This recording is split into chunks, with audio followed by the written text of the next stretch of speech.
ನಮಸ್ಕಾರ. ಶಬಾಷ್ public TV. ನೀವೊಂದು ಸವಾಲ್ ನನಗೂ ಕೊಟ್ಟಿದ್ದೀರಾ. ನಾನು ಮೊನ್ನೆ ಒಂದು ಸ್ಟೇಟ್ಮೆಂಟ್ ಕೊಟ್ಟಿದ್ದೆ. ಈ ಕಾವೇರಿ ಇಶ್ಯೂ ಬಗ್ಗೆ ನನ್ನ ಪ್ರಶ್ನೆ ಮಾಡಿದಾಗ ಒಬ್ಬ ನಟನಾದವನು ಒಂದು ಯಾವುದೇ ಈ ಥರದೊಂದು ಸಂದರ್ಭ ಬಂದಾಗ ಅವನ ಜವಾಬ್ದಾರಿ ಎಷ್ಟಿರುತ್ತೆ ಅನ್ನೋ ಪ್ರಶ್ನೆ ಬಂದಾಗ ನಾನೊಂದು ಸ್ಟೇಟ್ಮೆಂಟ್ ಕೊಟ್ಟಿದ್ದೆ. ನಾನೊಬ್ಬ ಸಿನಿಮಾ ಕಲಾವಿದ. ನನ್ನ ಡಿಪಾರ್ಟ್ಮೆಂಟಲ್ಲಿ ನಾನು ಎಷ್ಟು ಕರೆಕ್ಟಾಗಿ ಕೆಲಸ ಮಾಡಬೇಕು, ನಾಡಿನ ಸಂಸ್ಕೃತಿಯ ರಾಯಭಾರಿಗಳು ನಾವಾಗಿರ್ತೀವಿ.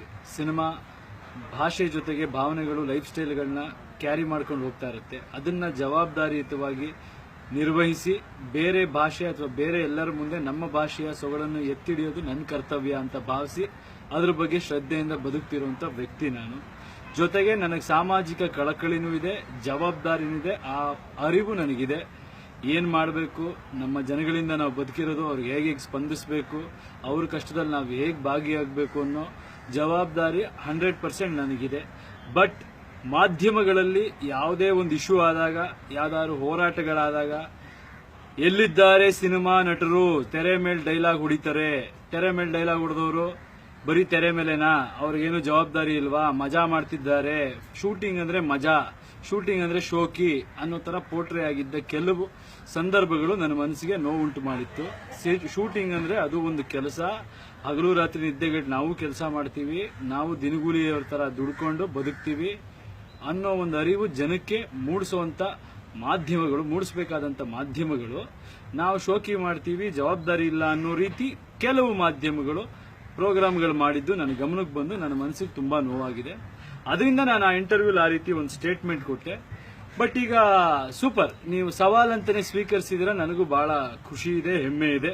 ಎಷ್ಟು ಕೋಟಿ ವ್ಯವಹಾರ ಮಾಧ್ಯಮಗಳು ಕರ್ನಾಟಕದಲ್ಲಿ ಮಾಡ್ತಾ ಇವೆ, ಎಷ್ಟು ಸಿನಿಮಾಗಳು ಮಾಡ್ತಾ ಇವೆ ಅಂತ ನೋಡಿದ್ರೆ, ಸಿನಿಮಾಗಳು ಮಾಡೋದಕ್ಕಿಂತ ಹೆಚ್ಚಾಗಿ ಮಾಧ್ಯಮಗಳು ಮಾಡ್ತಾ ಇದ್ದಾವೆ. ನ್ಯೂಸ್ ಚಾನೆಲ್ ಆಗ್ಬೋದು, ಎಂಟರ್ಟೈನ್ಮೆಂಟ್ ಚಾನೆಲ್ಗಳಾಗ್ಬೋದು, ಕೋಟ್ಯಾಂತರ ರೂಪಾಯಿ ರೆವಿನ್ಯೂ ಕರ್ನಾಟಕದಿಂದ ತಗೋತಾ ಇದ್ದಾರೆ. ನಿಮಗೆ ಸಾಮಾಜಿಕ ಕಳಕಳಿ ಎಷ್ಟಿದೆ ಅನ್ನೋದು ನಾನು ಟೆಸ್ಟ್ ಮಾಡಬೇಕಿತ್ತು. ಅದರಿಂದ ನಾನು ಈ ಸವಾಲಿಸಿದೆ. ಪ್ರೋಗ್ರಾಮ್ ಮಾಡೋದು ಅಂದ ತಕ್ಷಣ ಎಲ್ಲೋ ಒಂದು ದಿನ ಒಂದು ಚರ್ಚೆ ಮಾಡ್ಬಿಡೋದಲ್ಲ. ಒಂದಿನ 1 ಅವರ್ ಚರ್ಚೆ, 2 ದಿನ 1 ಅವರ್ ಚರ್ಚೆ ಅಲ್ಲ. ನಿಮ್ ಸವಾಲಿಗೆ ನಾನು ರೆಡಿ ಇದ್ದೀನಿ. ಮತ್ತೆ ನಾನು ಅದಕ್ಕೆ ಕನ್ಫರ್ಮೇಶನ್ ಕೊಡ್ತೀನಿ, ಕ್ಲಾರಿಫಿಕೇಶನ್ ಕೊಡ್ತಾ ಇದ್ದೀನಿ, ಕ್ಲಿಯರ್ ಆಗಿ ಹೇಳ್ತಾ ಇದ್ದೀನಿ. ಪ್ರೋಗ್ರಾಮ್ ಅಂದ್ರೆ ಒಂದು ದಿನ 1 ಅವರ್ ಒಂದು ಚರ್ಚೆ, ಯಾರನ್ನ ಕರೆಸ್ಬಿಟ್ಟು ಅವ್ರು ಸರಿ ಇಲ್ಲ, ಇವ್ರು ಸರಿ ಇಲ್ಲ, ಅವ್ರು ಕೆಲಸ ಮಾಡಿಲ್ಲ, ಇವ್ರು ಕೆಲಸ ಮಾಡಿಲ್ಲ ಅಂತ ಪ್ರಶ್ನೆ ಮಾಡಿಬಿಟ್ಟು ನಮ್ ಜವಾಬ್ದಾರಿ ಏನಿಲ್ಲ ಅಂತ ಕೈ ಇದ್ ಮಾಡ್ಕೊಂಡು ಕೂತ್ಕೊಂಡ್ಬಿಡೋ ತರ ಕಾರ್ಯಕ್ರಮ ಆದ್ರೆ ನಾನು ಬರಲ್ಲ.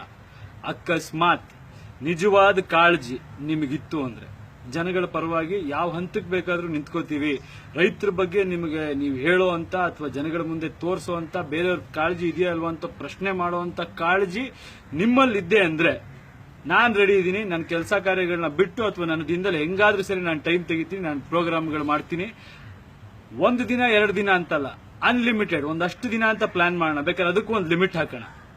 ಎವ್ರಿ ಪ್ರೈಮ್ ಸ್ಲಾಟ್ ಅಲ್ಲಿ ನನಗೆ ಟೈಮ್ ಕೊಡಿ. ಆ ರೈತರ ಸಮಸ್ಯೆಗಳು ಏನೇನಿದೆ ಚರ್ಚೆ ಮಾಡೋಣ. ಅಂಡ್ ಬರೀ ಚರ್ಚೆ ಮಾಡಿ ಅವ್ರು ಮಾಡಿಲ್ಲ ಇವ್ರು ಮಾಡಿಲ್ಲ ಅನ್ನೋದಲ್ಲ, ಪರಿಹಾರನೂ ಕಂಡುಹಿಡ್ಕೊಳ್ಳೋಣ. ಯಾವಾಗ್ಲೂ ಪ್ರಶ್ನೆ ಮಾಡ್ತಿರ್ತಿರಲ್ಲ ಏನ್ ಜವಾಬ್ದಾರಿ ಇದೆ ಅಂತ, ನಾನು ತೋರ್ಸಕ್ ನಾನು ರೆಡಿ ಇದೀನಿ. ನಿಂತ್ಕೊಂಡೇ ಬಿಡೋಣ, ಅದೇನ್ ಸಮಸ್ಯೆ ಇದೆ. ಯಾಕಂದ್ರೆ ಎಲ್ಲಾ ಹೋರಾಟಗಳಿಗೂ ನಾನು ಹೋಗಿದ್ದೀನಿ. ಮಹದಾಯಿ ಹೋರಾಟಕ್ಕೆ ಹೋಗಿದ್ದೀನಿ, ಎಲ್ಲ ಎಷ್ಟು ಕೋಲಾರಕ್ಕೆ ಹೋಗಿದ್ದೀನಿ. ಮೊನ್ನೆ ಯಾವ ಹೋರಾಟಕ್ಕೆ ಹೋಗಿದ್ವಿ, ಎಲ್ಲಾ ಕಡೆ ಹೋಗ್ತೀವಿ, ಮಾತಾಡ್ತೀವಿ, ಚಪ್ಪಾಳೆ ಸಿಳ್ಳೆ ಬೀಳುತ್ತೆ. ಬಟ್ ಏನಾಗ್ತಿದೆ ರೈತರಿಗೆ ಏನಾದ್ರು ಉಪಯೋಗ ಆಗ್ತಿದ್ಯಾ ಅದರಿಂದ, ಅಥವಾ ಯಾರಿಗಾದ್ರೂ ಪರಿಹಾರ ಸಿಕ್ಕಿದ್ಯಾ? ಅದೇನೇನ್ ಸಮಸ್ಯೆ ಇದೆ ಎಲ್ಲರೂ ಬರೀ ಅವ್ರ ಮೇಲೆ ಇವ್ರ ಮೇಲೆ ಬೆರಳು ತೋರಿಸ್ತಿದ್ದೀರಲ್ಲ, ನಾನು ಇನ್ನೊಬ್ಬರ ಮೇಲೆ ಬೆರಳು ತೋರ್ಸಕ್ ಇಷ್ಟಪಡಲ್ಲ. ಮಾಡೋಣ ಬನ್ನಿ ಕೆಲಸ.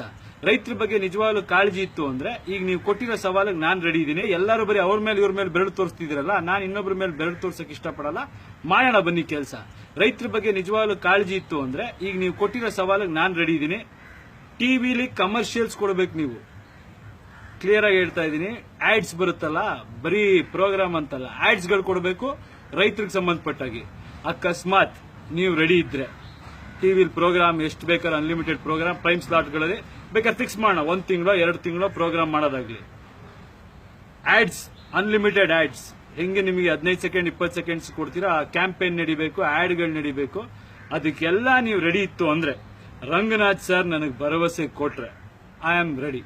ನಾನ್ ಬರ್ತೀನಿ, ನೋಡೇ ಬೇಡ. ಯಾಕಂದ್ರೆ ಯುವಕರಲ್ಲಿ ಕಾವೇರಿ ವಿಷಯ ಅಥವಾ ನಾಡು ನುಡಿ ವಿಷಯ ಅಂತ ಬಂದ ತಕ್ಷಣ ಇಡೀ ಊರಿಗೆ ಬೆಂಕಿ ಹಚ್ಚೋಷ್ಟು ಕಿಚ್ಚಿದೆ ಅಂದ್ರೆ ಆ ಬೆಂಕಿಲಿ ರೈತರ ಮನೆ ದೀಪ ಬೆಳಗಿಸೋಷ್ಟು ಕಾಳಜಿನೂ ಇದೆ, ಆ ಶಕ್ತಿನೂ ಇದೆ ಅಂತ ನಾನ್ ನಂಬ್ತೀನಿ. ಆ ದೀಪ ಬೆಳಗಿಸೋ ಕೆಲಸ ಆದ್ರೆ ನಾನು ರೆಡಿ. ಬೆಂಕಿ ಹಚ್ಚೋ ಕೆಲ್ಸಕ್ಕೆ ನಾನು ಯಾವತ್ತೂ ಬರಲ್ಲ.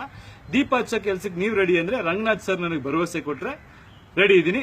ಅಗೇನ್ ಓಪನ್ ಚಾಲೆಂಜ್ ಆಗ್ತಾ ಇದ್ದೀನಿ. ಬರೀ ಪಬ್ಲಿಕ್ ಟಿವಿ ಅಲ್ಲ, TV9, ETV, BTV, ZTV, ಪ್ರಜಾ ಟಿವಿ, ಯಾವ್ಯಾವ ಟಿವಿ ಇದೆಯೋ ಎಲ್ಲರೂ ರೆಡಿ ಇದ್ರೆ ಬನ್ನಿ ಮಾಡೇ ಬಿಡೋಣ. ರೈತರಿಗೆ ಅದೇನೋ ಬರೀ ಮಾತಲ್ಲಿ ರೈತರ ಕಾಳಜಿ, ರೈತರ ಸಮಸ್ಯೆ, ನೀವು ಮಾಡೋ ಪ್ರೋಗ್ರಾಮ್ ಇಂದಾಗ್ಲಿ ಅಥವಾ ನಾವು ಹೋಗಿ ಮಾಡೋ ರ್ಯಾಲಿಯಿಂದಾಗ್ಲಿ ಭಾಷಣದಿಂದಾಗ್ಲಿ ರೈತರ ಮನೆಯಲ್ಲಿ ಇರೋ ಸಮಸ್ಯೆ ಬಗೆಹರಿಯಲ್ಲ, ಅವ್ರಿಗೊಂದೊತ್ತು ಊಟನೂ ಸಿಗಲ್ಲ. ಅವ್ರಿಗೇನಾದ್ರೂ ಒಳ್ಳೆ ಕೆಲಸ ಮಾಡೋದಕ್ಕೆ ನೀವು ರೆಡಿ ಇದ್ರೆ ಎಂಟೈರ್ ಮಾಧ್ಯಮಕ್ಕೆ ಹೇಳ್ತಾ ಇದ್ದೀನಿ ನಾನು. ಇದು ಅಹಂಕಾರದಿಂದ ಮಾತಾಡ್ತಾ ಇಲ್ಲ, ಒಬ್ಬ ಕನ್ನಡಿಗನಾಗಿ ಸ್ವಾಭಿಮಾನಿಯಾಗಿ ರೈತಾಪಿ ಕುಟುಂಬದಿಂದ ಬಂದವನಾಗಿ ಹೇಳ್ತಾ ಇದ್ದೀನಿ. ನನ್ನ ನೈತಿಕತೆ ಬಗ್ಗೆ ಪ್ರಶ್ನೆ ಮಾಡಿರೋ ಎಲ್ಲರಿಗೂ ಇದೊಂದು ಸವಾಲಾಗ್ತಾ ಇದ್ದೀನಿ. ಬನ್ನಿ ಮಾಡೋಣ.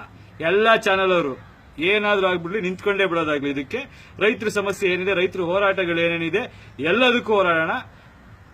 ಬಾಯಿ ಮಾತಲ್ಲಿ ನಿಲ್ಸೋದಲ್ಲ. ನೀವ್ ಹೆಂಗೀಗ ಓಪನ್ ಸವಾಲ್ ಕೊಟ್ಟಿದ್ರೆ ನಾನು ಕೊಟ್ಟಿದ್ದೀನಿ, ಮಾಡಿ.